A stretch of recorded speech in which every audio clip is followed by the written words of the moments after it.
Ciudad de Paraná, siendo las 9:25 horas, el día 6 de septiembre del año 2019, en este salón de audiencias número 5 de los tribunales locales. Reanudamos la audiencia prevista en el artículo 405 del Código Procesal Penal, en el marco del legajo de obra 11.808, el jurado Vivarri, Sergio Daniel, Baez, Pedro Ángel, Tortu, Gustavo Javier, Céspedes, Hugo Félix, Aguilera, Juan Pablo, Capinel, Florina Elizabeth, Manzó, Hugo, José María, Caruso, Gerardo Daniel, Triculado, negociación incompatible con el ejercicio de la función pública. Soy Ricardo Daniel Bonasola, juez de garantía número 3 de esta ciudad, a cargo de esta audiencia. Y les voy a pedir nuevamente a los presentes que se identifiquen. Buenos días, señor juez, señores profesores, Ministerio Público Fiscal, agente fiscal Juan Francisco Ramírez Monturú. Buenos días, Gonzalo Badano, por parte de la Fiscalía. Buenos días, José Cangalero Pérez, codefensor del Sergio Librado. Buen día, doctor Raúl Arrandegui, codefensor también del imputado Sergio Daniel Vivarri. Buen día, señor juez, señores fiscales, colega de la defensa, Luciano Bartorelli, defensor de Céspedes Hugo, Karina Corniel y Gustavo Torres. Buenos días, Ignacio Esteban Díaz, defensor de Pedro Ángel Baez. Buenos días, en mi rol de abogado defensor del señor Aguilera Juan Pablo, Marcos Rodríguez Nación. Buenos días, señoría. Emilio Fouces, abogado defensor de Manzó y Caruso.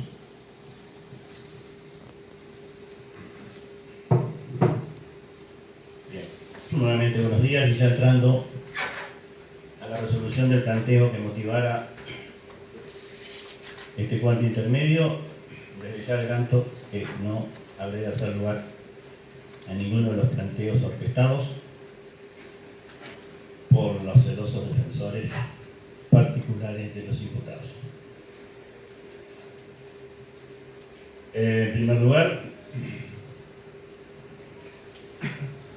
entiendo que la descripción fáctica que se enrostra a los respectivos encartados en los distintos legajos de investigación penal preparatoria satisfacen en cada caso las exigencias del artículo 403 del Código de Rito en su inciso segundo, no advirtiéndose en los mismos vicios que la inficcionan. Es decir, entiendo contrariamente a la opinión de los distinguidos colegas defensores, en cada caso contiene la enunciación de manera clara, precisa y circunstanciada de cuáles son los hechos que se desendilgan, indicándose en dichas piezas la identificación de cada uno de los autores o partícipes, la participación de cada uno del cupo,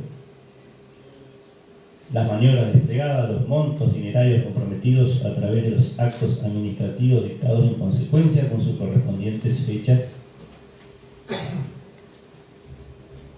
Relato que a todo evento permite, a mi modo de ver, ejercer a los imputados el derecho constitucional de defensa, lo que de hecho ocurrió, al menos para la mayoría de los imputados.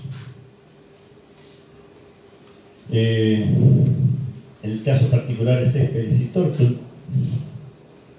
En el escrito de remisión, en los fundamentos se detalla con particularidad cuál fue la participación de cada uno, siendo el caso destacar que voy a coincidir con la opinión esbozada por la señora Procuradora Adjunta en la primera parte de esta audiencia, resaltando el fallo del Tribunal de la Cámara de Casación de Paraná en la causa Ramírez de Ernesto Justo, abuso sexual gravemente ultrajante, recurso de casación, sentencia del 4/11/2014, cuando se señaló el actual sistema procesal penal, la acusación en sentido lato se integra con 3 actos procesales distintos y complementarios que tienen características particulares: el requerimiento o solicitud de remisión a juicio, el alegato de apertura y el alegato final o conclusivo. De estos 3 actos surge la acusación como pieza requerente que habilitará o no el ejercicio de la jurisdicción, enmarcando sobre la plataforma fáctica sobre la cual se producirá la prueba en las audiencias sucesivas y se desarrollarán las discusiones particulares. Particularizando también la impugnación realizada por la defensa de Teodoro Ibarri en cuanto a la imposibilidad de sustraer partidas presupuestarias de la atenta y completa lectura de los hechos que endilga la Fiscalía, se menciona con claridad que se imputa haber sustraído de las partidas presupuestarias las sumas de, en el caso de Gajo 61.211, 4.308.500 pesos con 23 centavos, en el legajo 29.885, 28.400.000 pesos, y en el legajo 58.383, 14.561.870 pesos, lo cual descarta cualquier cuestionamiento al respecto. Observa asimismo que la postulación de la Fiscalía cumplimenta con las restantes exigencias del inciso 3, tercero y cuarto del artículo 403 del Código Procesal Penal, ello sí en la medida que los representantes del Ministerio Público Fiscal han vertido los fundamentos por lo que entienden sustentable la acusación y las disposiciones legales que entienden de aplicación como su debida correlación con los hechos y, como ya puntualice, la intervención atribuida a cada uno de los acusados. Da así cumplimiento, entiendo, a la exigencia procesal prevista en el artículo 56, tercer párrafo del Código Procesal Penal, que impone a los representantes del Ministerio Público Fiscal el deber de formular motivada y específicamente sus requerimientos y conclusiones. En cuanto a la crítica en relación a la supuesta errónea tipificación en el delito de fraude en perjuicio de la administración pública, prevista en el artículo 174, inciso quinto del Código Penal, que mereció específica intervención del señor codefensor del imputado Ibarri, es dable señalar simplemente que con dicha figura no se encuadra ninguna de las conductas reprochadas en los respectivos requerimientos de elevación de las causas a juicio solicitadas por la Fiscalía. Por lo demás, en nada afecta en esta etapa que se hubiese mencionado tal figura en la apertura de causa o en la intimación, dado que tal posibilidad se encuentra expresamente habilitada por el artículo 403, último párrafo del Código Procesal Penal de Entre Ríos, al indicar que la acusación solo podrá referirse a hechos y personas incluidas en la formalización de la investigación, aunque se invocare una calificación jurídica distinta de la asignada en esa oportunidad.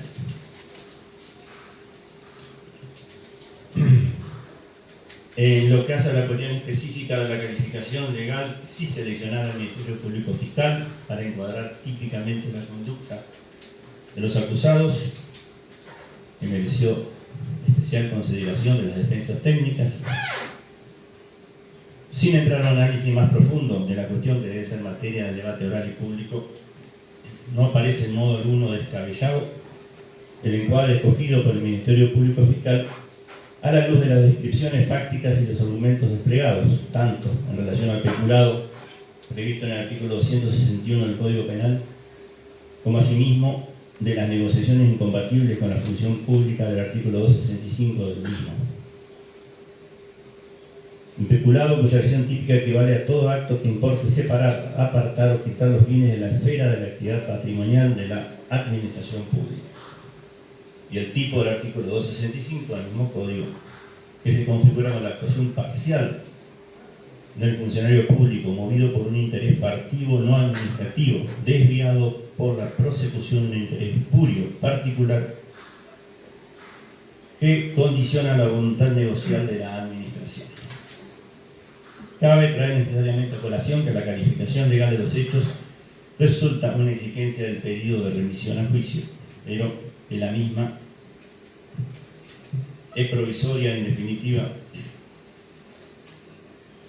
no vincula al órgano jurisdiccional, quien puede variar al momento de pronunciarse luego del desarrollo del plenario, siempre y cuando, claro está, esa modificación no viole el principio de congruencia que debe existir entre imputación, acusación y sentencia.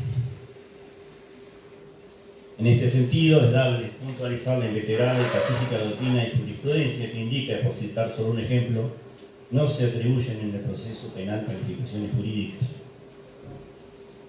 sino que al momento de recibir declaración de un imputado se le intiman hechos, conductas, pudiendo mutar la calificación legal siempre y toda vez que no mute ni se altere el factum atribuido, situación que en el presente caso no acaece.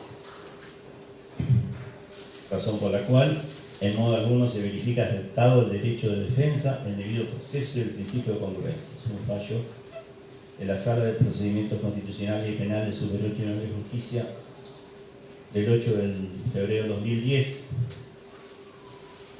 reiterado el 7 de febrero, el fallo del 7 de febrero de 2011. Reitero estos cuestionamientos, estas observaciones aquí no acontecen.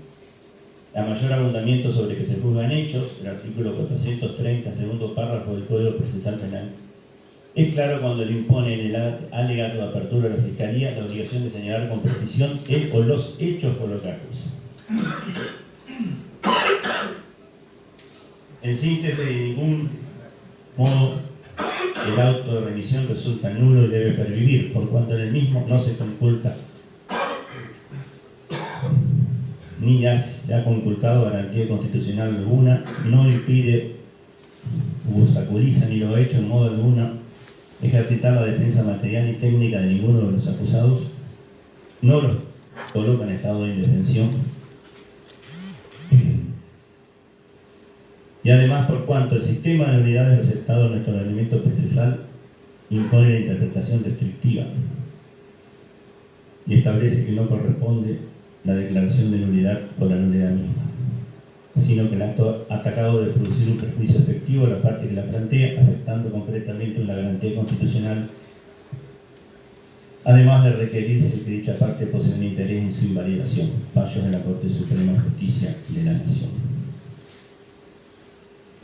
En cuanto al... voy a analizar a continuación el planteo defensista desarrollado por el doctor Díaz, abogado defensor del imputado Pedro Ángel Báez Perón, relativo al rol desempeñado por órganos autónomos constitucionales de control,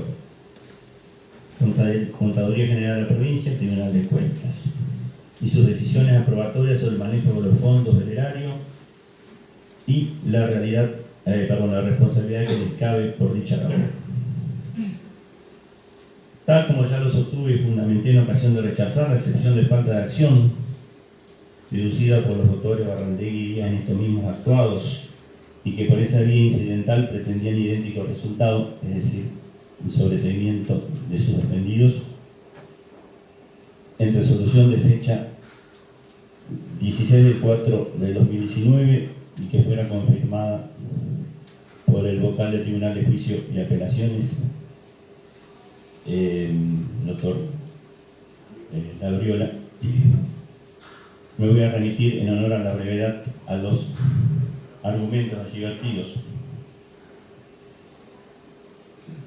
señalando o reiterando de modo alguno la responsabilidad que puede caberle a esos funcionarios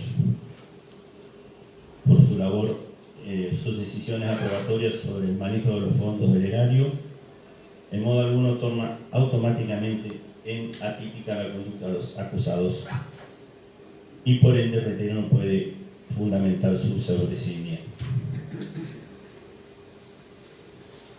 Esta resolución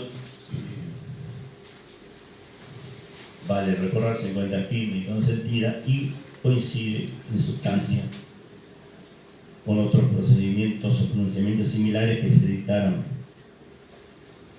ante similares planteos por parte del juez de garantías, doctor Eduardo Rull, y el vocal del Tribunal de Juicio de Apelaciones lo toma la testa en la causa que actualmente se encuentra a la espera del juicio oral en legajo de Boga 4385. Solo quiero agregar que la circunstancia que los funcionarios a cargo de dichos organismos de control a los que alude el doctor Díaz no sean acusados en las presentes actuaciones resulta resorte exclusivo del Ministerio Público Fiscal en ejercicio de la política criminal que despliega, ajena al control jurisdiccional.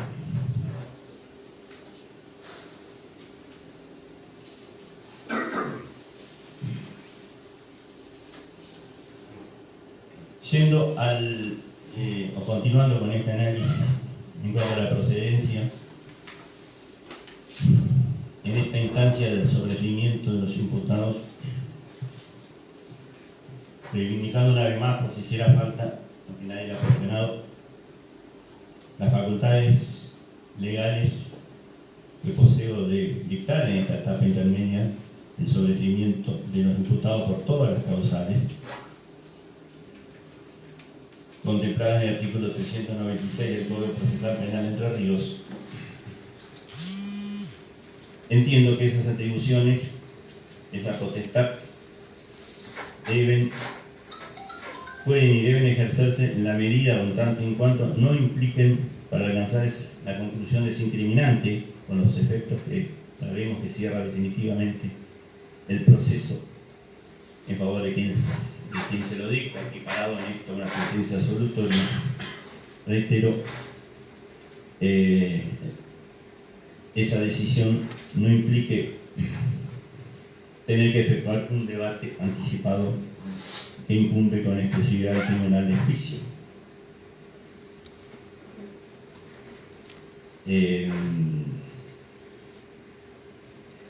Voy a citar a Mayer, Julio Mayer, lo ha señalado en su obra El Derecho Procesal Penal, tomo 3, parte general, actos procesales, edición del Puerto de CRL, cuando sostiene que el sobreseimiento se justifica por la inocencia de quien es perseguido penalmente, comprendida como cualquier causa que torne impune la imputación dirigida contra él. El hecho no es típico según la ley penal, él no ha participado en el hecho en sí punible o de otra manera se constata en su favor alguna causa de justificación de inculpabilidad, de exclusión de culpabilidad y afirmada por la certeza sobre esa suerte de inocencia a la que conducen los medios de prueba incorporados al procedimiento, o cuando menos la imposibilidad de atribuirle el hecho como punible con el grado de probabilidad de una condena que la ley procesal requiere para abrir el juicio oral.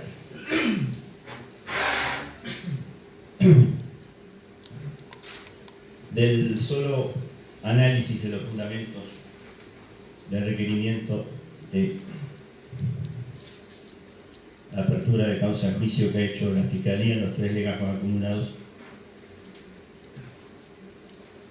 lejos estoy de alcanzar esa certeza negativa, esa convicción de inocencia de los imputados sobre la existencia de las causales del artículo 396 del Código Procesal Penal. Dicho, como dije, en la evaluación de esos fundamentos emerge con prístima claridad la presencia de elementos que a priori desnudan o desnudarían la existencia de conductas típicas. Se habla allí de la sustracción de fondos públicos, de intereses ajenos a los propios de la administración pública, de licitaciones direccionadas, de domicilios falsos, de empresas sin capacidad económica, del pago de retornos, etc., que por supuesto deberán acreditarse con grado de conocimiento certero para arribar a un pronunciamiento condenatorio o ser descartadas en el marco de debate oral con la amplitud que les propia y de ningún modo en esta etapa intermedia con las limitaciones que posee. Reitero, lejos estoy de alcanzar la certeza negativa sobre la inocencia de los encartados que habilita el cierre definitivo de la causa. En este orden, una decisión desvinculante aparecería a todas luces como prematura. De solo observar que en orden a su estrategia del caso, la Fiscalía ha ofrecido una gran cantidad de testigos, piezas documentales e informes, algunas de ellas compartidas por las defensas técnicas, pruebas que solo habrán de alcanzar tal calidad en el debate cumplimentaba las exigencias procesales de los artículos 442 siguientes y concordantes del Código Procesal Penal. Tal cúmulo de pruebas, a su vez, obviamente revela la complejidad de las causas que tienen como supuestamente perjudicada la administración pública provincial. Insisto, sería de absoluto apresuramiento que con el acotado margen de apreciación de esta etapa, sin haber escuchado una declaración testimonial con todas las formalidades de ley a los propuestos, legítimamente introducida para ser evaluada la abundante documental e informativa ofertada, yo dispusiese el definitivo fin de la investigación. Sobre todo, una vez más apunto, cuando la titular de la acción pública sostiene la acusación y que ni la inexistencia de los hechos, ni la atipicidad de la conducta de autores y de partícipes, ni la no participación punible de los señalados aparecen con la contundencia que faculta la decisión desincriminatoria.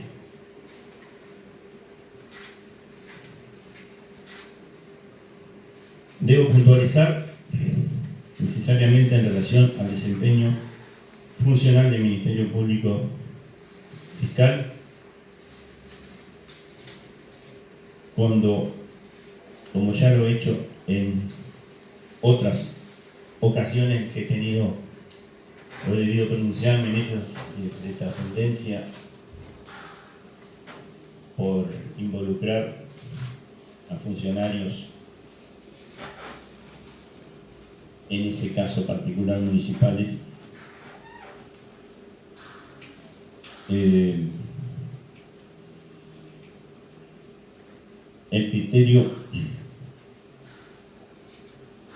objetivo con el que el Ministerio Público Fiscal ejercita su rol constitucional, pautas objetivas de actuación impuestas en los artículos 5 bis, 56 y concordantes del Código Procesal Penal, que me ha llevado, al igual que mis colegas jueces de garantías, en gran cantidad de casos, a disponer o decretar el sobreseimiento por pedido expreso de la Fiscalía o bien por pedido de la defensa, a la cual la Fiscalía ha adherido, entendiendo que de ninguna manera el Ministerio Público Fiscal, a mi juicio, persigue de manera indiscriminada y ciega, siendo este un caso de esos. Por todo lo expuesto, entonces, voy a rechazar el planteo de nulidad del requerimiento fiscal de remisión de la causa a juicio, la oposición a la elevación a juicio, así como los pedidos de sobreseimiento de los imputados Urribarri, Báez, Aguilera, Marzó, Caruso, Céspedes, Tortur y Carnet. Esta es mi resolución. Como anticipé al cierre de la audiencia, de la primera parte de esta audiencia, en el caso de que, como me he pronunciado, rechazando los sobreseimientos, esta audiencia debe continuar pasando a la etapa de ofrecimiento de la Fiscalía va a comenzar su exposición. Necesitan tiempo, un cuarto intermedio.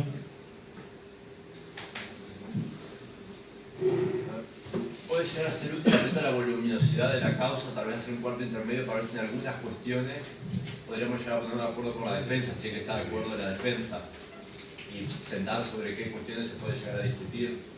Si no, comenzamos. Su señoría.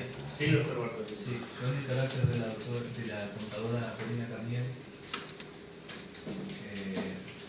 voy a formular, o tengo intención de formular recurso de apelación contra la resolución que se ha dictado. Me queda una duda porque cuando usted da los fundamentos de su resolución hace referencia solamente a Céspedes y Tortur y se ha omitido en relación a Corina Carniel. Perdón, ha sido un mero error. Sí. Bueno, no obstante ello, supuse que era una omisión involuntaria, Absolutamente. pero al no coincidir con los fundamentos vertidos, yo debo necesariamente apelar para resolver.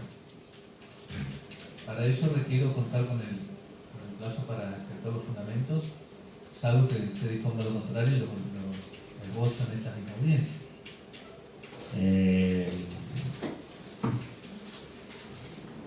Se va a tener presente el doctor su recurso de apelación hasta la culminación de esta audiencia. Doctor Barrandegui. Sí, doctor Bonasola, en el mismo sentido que el doctor Bartorelli, nuestra parte interesa hacer ejercicio del derecho a la revisión de lo que fundadamente ha resuelto su excelencia en este acto, teniendo en cuenta que, bueno, según lo ha dicho la Sala Penal del Superior, la resolución que adopta es de garantía en materia de denegar o conceder el sobreseimiento de las más significativas del procedimiento, en el sentido entonces de que debe ser considerada como equiparable definitiva por la clase de gravamen que la privación de este derecho para el recurrente podría significar.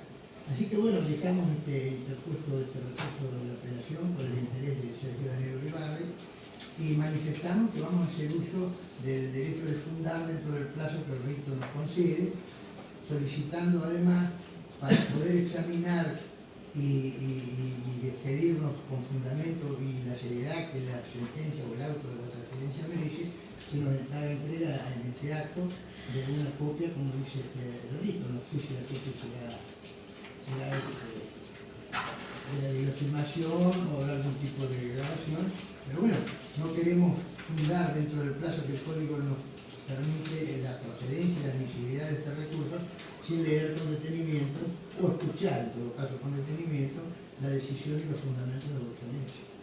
Bien, doctor Barrandegui, lo mismo que resolví en relación al planteo del doctor Bartolini, se tiene presente la interposición del recurso de apelación hasta la culminación o para el momento de emitir el auto de remisión. La audiencia no se suspende. Doctor, yo necesito brevemente motivar el recurso. Sí, Muy brevemente. Sí, está bien. Se ha señalado por su señoría que, dándole razón a la Fiscalía, que el motivo de rechazo del planteo de nulidad efectuado en relación al artículo 403 del Código Procesal Penal radicaba en que se integra la redacción del hecho, se integraría con el resto de los fundamentos demostrados al momento de solicitar la revisión, una suerte de integración del hecho. Bueno, yo insisto en relación a esta imputada, a esta defendida, de la lectura de la totalidad del acto de revisión a juicio, sigue sin aclarar a esta defensa, o mejor dicho a la imputada, ¿en qué consiste la acusación? Se habla de la confección de facturas. En la audiencia anterior que tuvimos, cuando se contestó planteo, la señora fiscal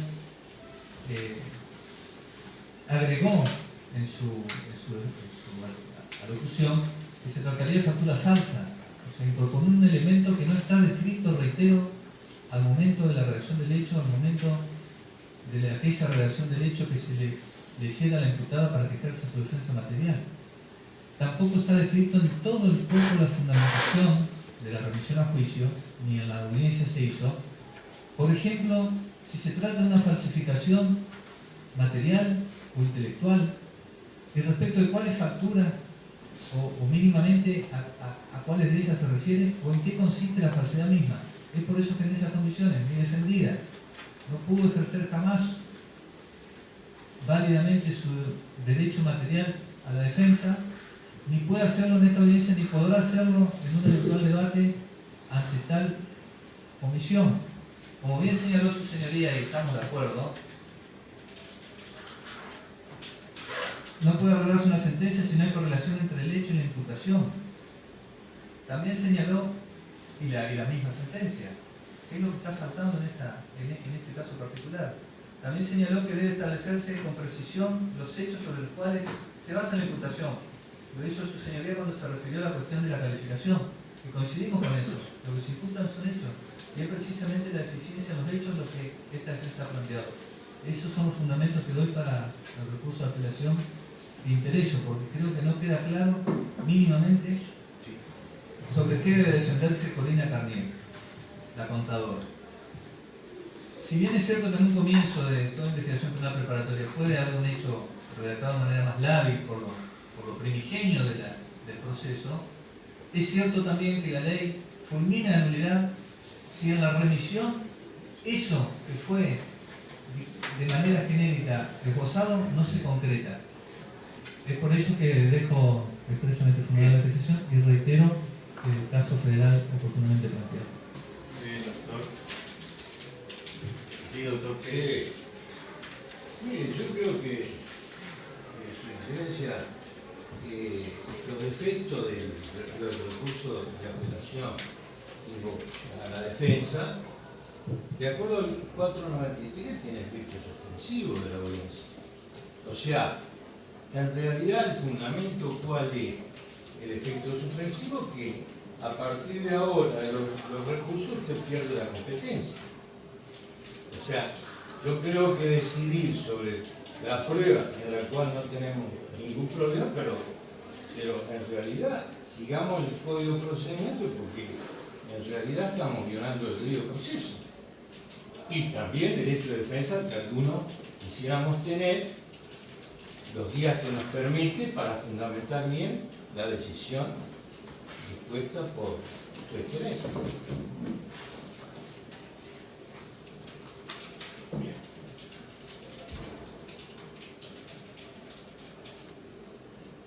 Doctor Díaz. Gracias, su señoría. Yo también voy a dejar, y ya lo anticipé en la audiencia anterior, que iba a apelar en caso de una resolución adversa. Efectivamente,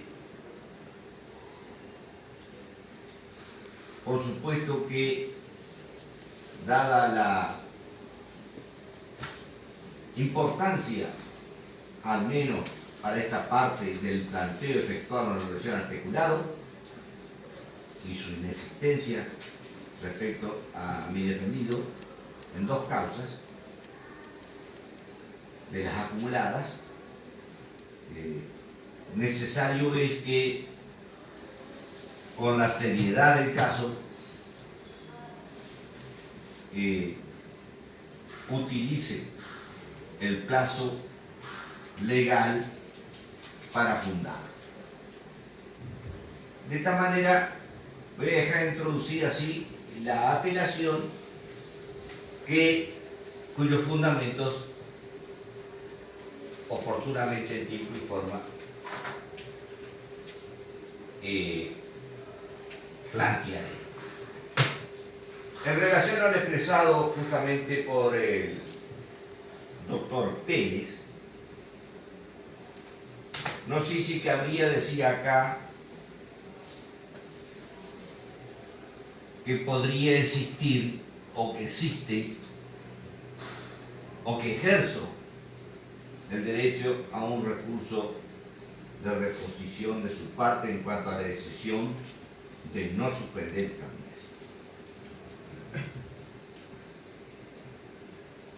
Además del expresado muy razonablemente por el doctor Pérez, yo creo que discutir sobre la prueba pendiente de un sobreseimiento que podría derivar, en el caso de su dictado, en una reformulación no solamente de las imputaciones, sino de las pruebas, con todo respeto, señor juez, con el máximo respeto, me parecería absurdo y un trabajo que haríamos a destajo, dado la profusidad de la prueba ofrecida, y hasta me atrevería a decir inútil. El artículo 493 es claro y por tanto, a su vez que apelo, voy a solicitar se revea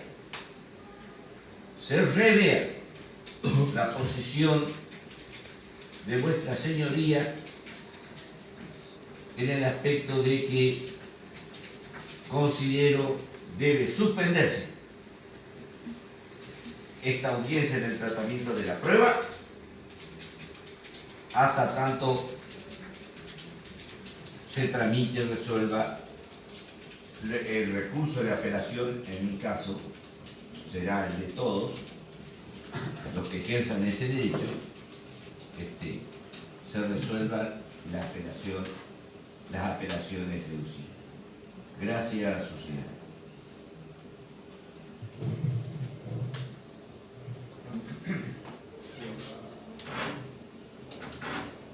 Sí, Doctor Rodríguez Jiménez. muy brevemente, su señoría, es adherir y compartir los argumentos reseñados por el doctor Bartorelli y el doctor Barrandegui. Entiendo que también le asiste en este sentido el derecho y la facultad del señor Aguilera de interponer un recurso de apelación y lo dejamos expresamente sacado.